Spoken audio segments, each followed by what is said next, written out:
हमारी देह पुरानी है, लेकिन इसमें सदैव नया रक्त दौड़ता है। नए रक्त के प्रवाह पर ही हमारे जीवन का आधार है।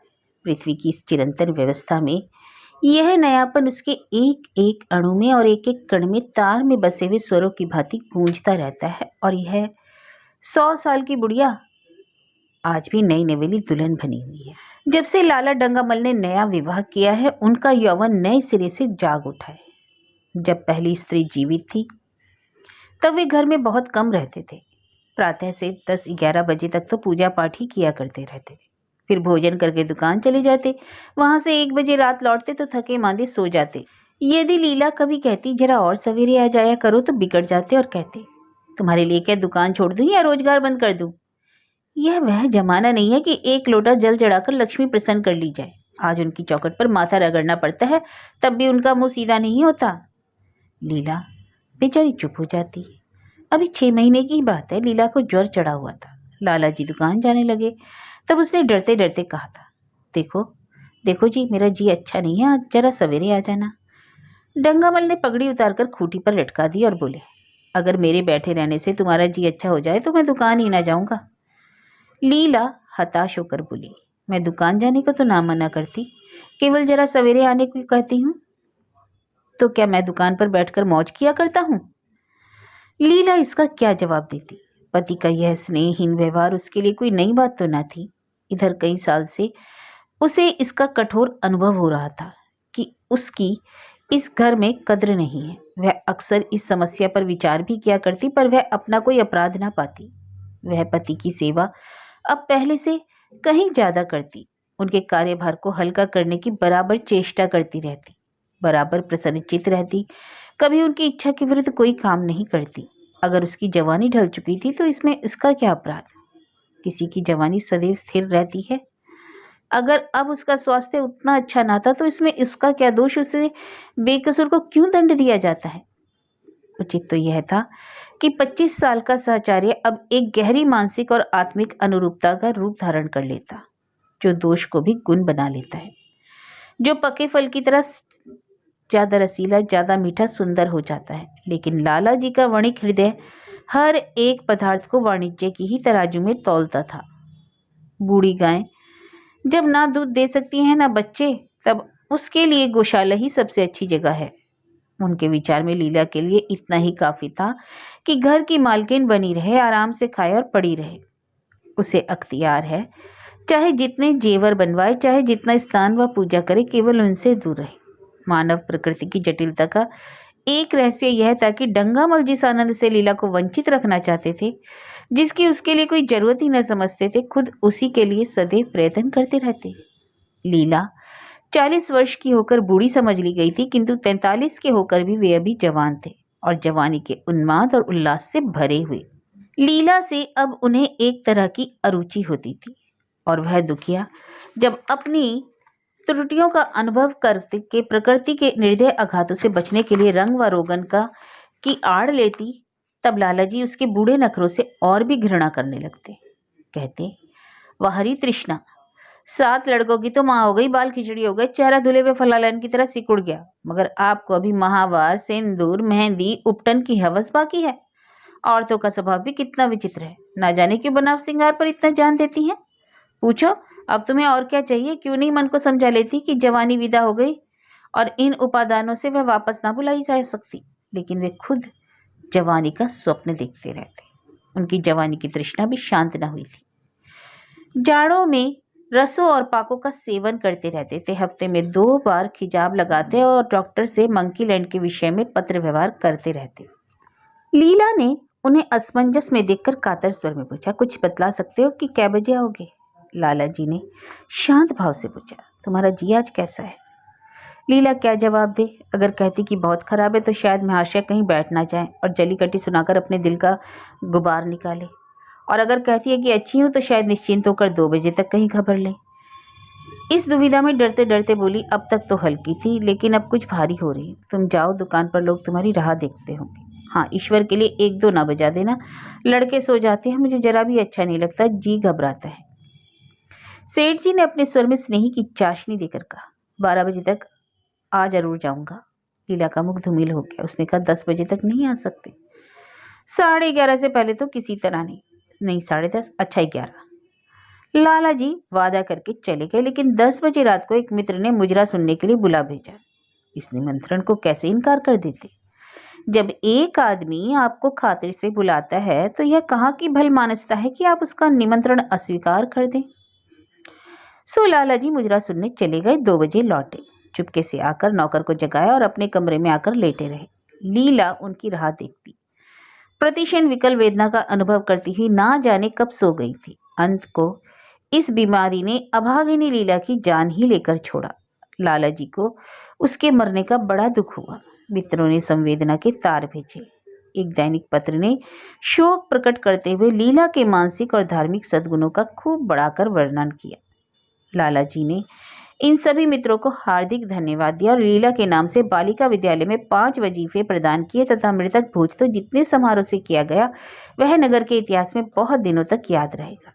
लेकिन 1 महीना भी ना गुजरने पाया था कि लाला जी के मित्रों ने चारा डालना शुरू कर दिया और उसका यह असर हुआ कि 6 महीने की विधुरता के तप के बाद उन्होंने दूसरा विवाह कर लिया। आखिर बेचारे क्या करते? जीवन में एक सहचरी की भी तो आवश्यकता थी और इस उम्र में तो एक तरह से यह अनिवार्य भी हो गया है। जब से नई पत्नी आई, लाला जी के जीवन में आश्चर्यजनक परिवर्तन हो गया। दुकान से अब उतना प्रेम नहीं था। लगातार हफ्तों ना जाने में भी कारोबार में कोई नुकसान ना होता, ना हर्ज होता। जीवन के उपभोग की जो शक्ति दिन दिन क्षीण होती जाती थी, अब वह छींटे पाकर सजीव हो गई थी। सूखा पेड़ हरा हो गया था, उसमें नई नई कोपलें फूटने लगी थी। मोटर नई आ गई, कमरे नए फर्नीचर से सजा दिए गए, नौकरों की भी संख्या बढ़ गई, रेडियो आ पहुंचा और प्रतिदिन नए नए उपहार आते रहते। लाला जी की बूढ़ी जवानी जवानों की जवानी से भी प्रखर हो गई थी। उसी तरह जैसे बिजली का प्रकाश रूपांतर पर बधाइयां देते, जब वे गर्व के साथ कहते, भाई हम तो हमेशा जवान रहे और हमेशा ही जवान रहेंगे।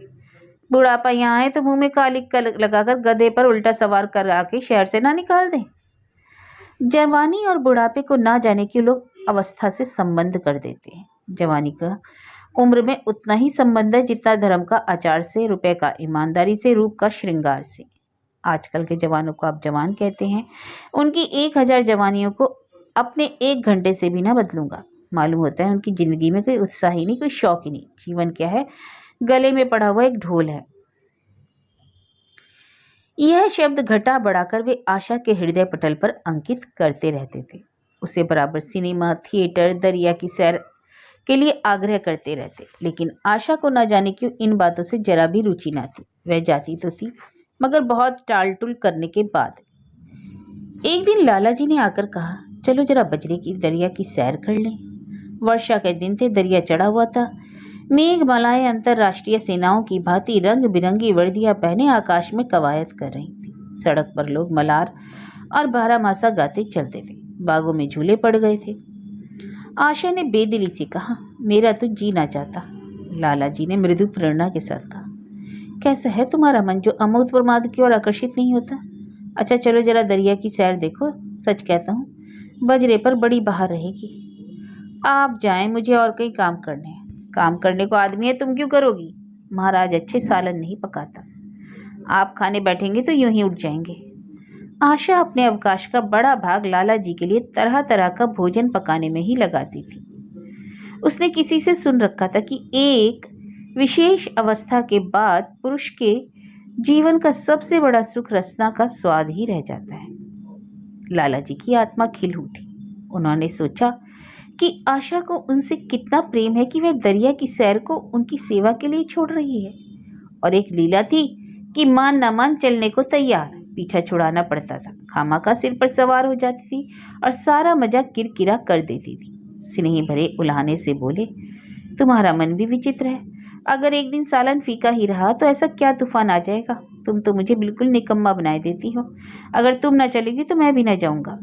आशा ने जैसे गले से फंदा छुड़ाते हुए कहा, आप भी तो इधर उधर घुमा घुमा कर मेरा मिजाज बिगाड़ देते हैं। ये आदत पड़ जाएगी तो घर का धंधा कौन करेगा? मुझे घर के धंधे की रत्ती भर भी परवाह नहीं। बाल की नोक बराबर भी नहीं। मैं चाहता हूँ कि तुम्हारा मिजाज बिगड़े और तुम इस गृहस्थी की चक्की से दूर रहो। और मुझे बार बार आप क्यों कहती हो? मैं चाहता हूँ कि तुम मुझे तुम कहो, तू कहो, गालियाँ दो, धौल जमाओ। तुम जो मुझे आप करके कह के जैसे देवता के सिंहासन पर बैठा देती हो। मैं अपने घर में देवता नहीं, चंचल बालक बनना चाहता हूँ। आशा ने मुस्कुराने की चेष्टा करके कहा, भला मैं तुमको तुम कहोगी? तुम बराबर वालों को कहा जाता है कि बड़ों को?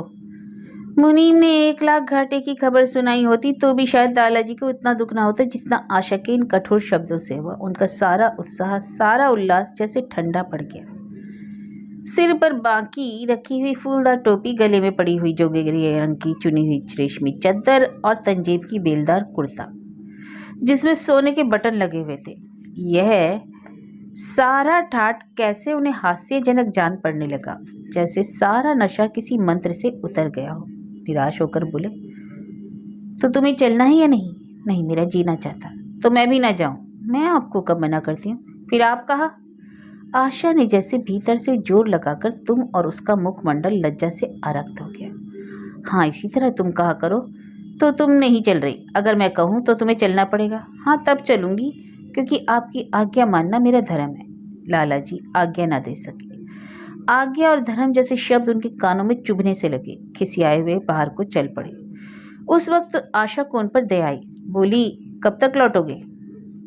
मैं नहीं जा रहा हूँ। अच्छा, तो मैं चलती हूँ।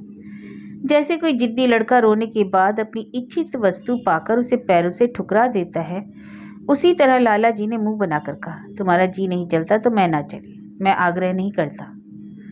आप नहीं, तुम बुरा मान जाओगे। आशा गई, लेकिन उमंग से नहीं। जिस मामूली वेश में थी उसी तरह चल खड़ी। ना कोई सजीली साड़ी, ना जड़ाऊ गहने, ना कोई सिंगार, जैसे कोई विधवा हो। ऐसी ही बातों पर लाला जी मन में झुंझला उठते थे। ब्याह किया था जीवन का आनंद उठाने के लिए, झिलमिलाते हुए दीपक में तेल डालकर उसे और चटक करने के लिए। अगर दीपक का प्रकाश तेज न हुआ तो तेल डालने से लाभ? ना जाने इसका मन क्यों इतना शुष्क और नीरस है, जैसे कोई उसर का पेड़। कितना ही पानी डालो, इसमें हरी पत्तियों के दर्शन न होंगे। जड़ाऊ गहनों से पेटरियां खुली हुई हैं। कहाँ कहाँ से मंगवाए, दिल्ली से, कलकत्ते से, फ्रांस से कैसी कैसी बहुमूल्य साड़ियां रखी हैं। एक नहीं, सैकड़ों, पर केवल संदूक में कीड़ों का भोजन बनने के लिए।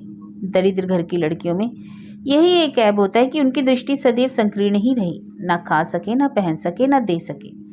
उन्हें तो खजाना भी मिल जाए तो यही सोचती रहेंगी कि खर्च कैसे करें। दरिया की सैर तो हुई, पर विशेष आनंद न आया। कई महीने तक आशा की मनोवृत्तियों को जगाने का असफल प्रयत्न करके लाला जी ने समझ लिया इनकी पैदाइशी मुहर्रमी है, लेकिन निराश फिर भी ना हुए। ऐसे व्यापार में एक बड़ी रकम लगाने के बाद उसमें अधिक से अधिक लाभ उठाने की वणिक प्रवृत्ति को कैसे त्याग देते? विनोद की नई नई योजनाएं पैदा की जाती। ग्रामोफोन अगर बिगड़ गया, गाता नहीं या साफ आवाज नहीं निकलती तो उसकी मरम्मत करानी पड़ेगी। उसे उठाकर रख देना तो मूर्खता है। इधर बूढ़ा महाराज एकाएक बीमार होकर घर चला गया था और उसकी जगह उसका 17-18 साल का एक जवान लड़का आ गया था। कुछ अजीब गंवार, बिल्कुल झंगड़ उज्जट, कोई बात ही नहीं समझता था। जितने फुलके बनाता उतनी तरह के। हाँ, एक बात समान होती, सब बीच में मोटे होते, किनारे पतले। दाल कभी इतनी पतली जैसे चाय और कभी इतनी शाकीन। आशा मुंह हाथ धोकर चौके में पहुंच जाती और इस डपोर शंख को भोजन पकाना सिखाती। एक दिन उसने कहा, तुम कितने नालायक हो जी जुगल। आखिर इतनी उम्र तक घास खोदते रहे या झाड़ झोंकते रहे, फुलके तक नहीं बना सकते? जुगल आंखों में आंसू भरकर कहता, बहू जी अभी मेरी उम्र ही क्या है, 17वां ही तो पार हुआ हूं। आशा को उसकी बात पर हंसी आ जाती। उसने कहा, तो रोटियां पकाना क्या 10-5 साल में आता है? आप 1 महीना सिखा दे बहू जी, फिर देखिए मैं आपको कैसे फुलके खिलाता हूँ कि जी खुश हो जाएगा। जिस दिन मुझे फुलके बनाने आ जाएंगे मैं आपसे इनाम लूंगा। सालन तो अब मैं कुछ कुछ बनाने लगा हूँ, क्यों ना? आशा ने हौसला बढ़ाने वाली मुस्कुराहट के साथ कहा, सालन नहीं, वो बनाना आता है। अभी कल ही नमक इतना तेज था कि खाया ना गया। मसाले में कचांद आ रही थी। मैं जब सालन बना रहा था तब आप यहाँ कब थी? अच्छा, तो मैं जब बैठी रहूंगी तब तुम्हारा सालन बढ़िया पकेगा। हाँ, आप बैठी रहती हैं तब मेरी अक्ल ठिकाने रहती है। आशा को जुगल की इन भोली बातों पर खूब हंसी आ रही थी। हंसी को रोकना चाहती थी, पर वह इस तरह निकल पड़ती थी जैसे भारी बोतल उड़ेल दी गई हो। और मैं नहीं रहती तब? तब तो आपके कमरे के द्वार पर जो बैठता हूँ वहां बैठकर अपनी तकदीर को रोता रहूं। आशा ने हंसी को रोककर पूछा, क्यों रोते हो? यह न पूछिए बहू जी, आप इन बातों को ना समझेंगी। आशा ने उसके मुंह की ओर प्रश्न की आंखों से देखा। उसका आशिक कुछ तो समझ गई, पर ना समझने का बहाना किया। तुम्हारे दादा आ जाएंगे तब तुम चले जाओगे। और क्या करूंगा बहू जी, यहाँ कोई काम दिलवा दीजिएगा तो पड़ा रहूंगा। अच्छा, मुझे मोटर चलाना सिखा दीजिए, आपको खूब सैर कराया करूंगा। नहीं नहीं बहू जी, आप हट जाइए, मैं पतीली उतार लूंगा। ऐसी अच्छी साड़ी आपकी कहीं दाग पड़ जाए तो क्या हो। आशा पतीली उतार रही थी। जुगल ने उसके हाथ से सड़सी लेनी चाहिए। दूर रहो, फुअड़ हो तुम, कहीं पतीली पांव पर गिरा लिए तो महीने झीकोगे। जुगल के मुख पर उदासी छा गई। आशा ने मुस्कुराकर पूछा, क्यों, मुंह क्यों लटक गया सरकार का? जुगल रुआसा होकर बोला, आप मुझे डांट देती हैं भौजी, तब मेरा दिल टूट जाता है। सरकार कितना ही खुड़के, मुझे बिल्कुल दुख नहीं होता। आपकी नजर कड़ी देखकर मेरा खून सर्द हो जाता है। आशा ने दिलासा दिया, मैंने तुम्हें डांटा तो नहीं, केवल यही तो कहा है कि कहीं पतीली तुम्हारे पांव पर गिर पड़े तो क्या हो। हाथ ही तो आपका भी है, कहीं आपके हाथ से छूट पड़े। लाला डंगा मल ने रसोई घर के द्वार पर आकर कहा, आशा जरा यहाँ आना, देखो तुम्हारे लिए कितने सुंदर गमले लाया हूँ। तुम्हारे कमरे के सामने रखे जाएंगे। तुम यहाँ धुएं धक्कड़ में क्यों हलकान होती हो? इस लड़के से कह दो जल्दी महाराज को बुलाए, नहीं तो कोई मैं दूसरा आदमी रख लूंगा। महाराजों की कमी नहीं, आखिर कब तक कोई रियायत करे। गधे को जरा भी तमीज नहीं आई। सुनता है जुगल, लिख दे आज अपने बाप को। चूल्हे पर तवा रखा हुआ था। आशा रोटियां बेलने में लगी थी। जुगल तवे के लिए रोटियों का इंतजार कर रहा था। ऐसी हालत में भला आशा कैसे गमले देखने जाती? उसने कहा, जुगल रोटियां टेढ़ी मेढ़ी बेल डालेगा। लाला जी ने चिढ़कर कहा, अगर रोटियां टेढ़ी मेढ़ी बेलेगा तो निकाल दिया जाएगा। आशा अनसुनी करके बोली, 10-5 दिन में सीख जाएगा, निकालने की क्या जरूरत। अच्छा तुम आकर बतलाओ गमले कहाँ रखे जाएंगे। कहती तो हूँ रोटियां बेलकर आ जाती हूँ। नहीं, मैं कहता हूँ तुम रोटियां मत बेलो। आप तो खामाखा जिद करते हैं। लाला जी सन्नाटे में आ गए। आशा ने कभी इतनी रुखाई से उन्हें जवाब न दिया था, और यह केवल रुखाई न थी, इसमें कटुता भी थी। लज्जित होकर चले गए। उन्हें ऐसा क्रोध आ रहा था कि इन गमलों को तोड़कर फेंक दें और सारे पौधों को चूल्हे में डाल दें। जुगल ने सहमे हुए कहा, आप चली जाए बहू जी, सरकार बिगड़ जाएंगे। बको मत, जल्दी जल्दी फुलके सेको, नहीं तो निकाल दिए जाओगे। और आज मुझसे रुपए लेकर अपने लिए कपड़े बनवा लो। भिकमंगो किसी सूरत बनाए घूमते हो। बाल क्यों इतने बड़ा रखे हैं, नाई को नहीं जुड़ता? जुगल ने दूर की बात सोची। बोला, कपड़े बनवा लूं तो दादा को हिसाब में क्या दूंगा? अरे पागल, मैं हिसाब में देने को नहीं कहती, मुझसे ले जाना। जुगल काहिलापन हंसी हंसा। आप बनवाएंगी तो अच्छे कपड़े लूंगा। खद्दर के मलमल का कुर्ता, खद्दर की धोती, रेशमी चादर, अच्छा सा चप्पल। आशा ने मीठी मुस्कान से कहा, और अगर अपने दाम से बनवाने पड़े तब कपड़े ही क्यों बनवाऊंगा? बड़े चालाक हो। जुगल ने अपनी बुद्धिमत्ता का प्रदर्शन किया। आदमी अपने घर में सूखी सूखी रोटियां खाकर सो रहता है, लेकिन दावत में तो अच्छे अच्छे पकवान ही खाता है ना। वहां भी यदि रूखी रोटियां मिले तो दावत में क्यों जाए? यह सब मैं नहीं जानती। एक गाड़े का कुर्ता बनवा लो और एक टोपी ले लो। हजामत के लिए 2 आने पैसे ऊपर से ले लो। जुगल ने मान करके कहा, रहने दीजिए, मैं नहीं लेता। अच्छे कपड़े पहनकर निकलूंगा तब तो आपकी याद आएगी। सड़ियल कपड़े पहनकर तो और जी चलेगा। बड़े स्वार्थी हो, मुफ्त के कपड़े लोगे और साथ ही बढ़िया भी। जब यहाँ से जाने लगूं तब आप मुझे अपना एक चित्र दीजिएगा। क्यों, मेरा चित्र लेकर क्या करोगे? अपनी कोठरी में लगाऊंगा और नित्य देखा करूंगा। बस वही साड़ी पहनकर खिंचवाना जो कल पहनी थी ना, और वही मोतियों की माला भी। मुझे नंगी नंगी सूरत अच्छी नहीं लगती। आपके पास तो बहुत गहने होंगे, आप पहनती क्यों नहीं? तुम्हें गहने अच्छे लगते हैं? बहुत। लाला जी ने फिर आकर जलते हुए मन से कहा, अभी तक तुम्हारी रोटियां नहीं पकी जुगल। अगर कल से तूने अपने आप अच्छी रोटियां ना पकाई तो तुझे निकाल दूंगा। आशा ने तुरंत हाथ मुंह धोया और बड़े प्रसन्न मन से लाला जी के साथ गमले देखने चली। इस समय उसकी छवि में प्रफुल्लता का रौनक था, बातों में भी जैसे शक्कर घुली हुई थी। लाला जी का सारा खिसियानापन मिट गया। उसने गमलों को शुभ आंखों से देखा। उसने कहा, मैं इनमें से कोई गमला ना जाने दूंगी। सब मेरे कमरे में सामने रखवाना। सब कितने सुंदर पौधे हैं, वाह।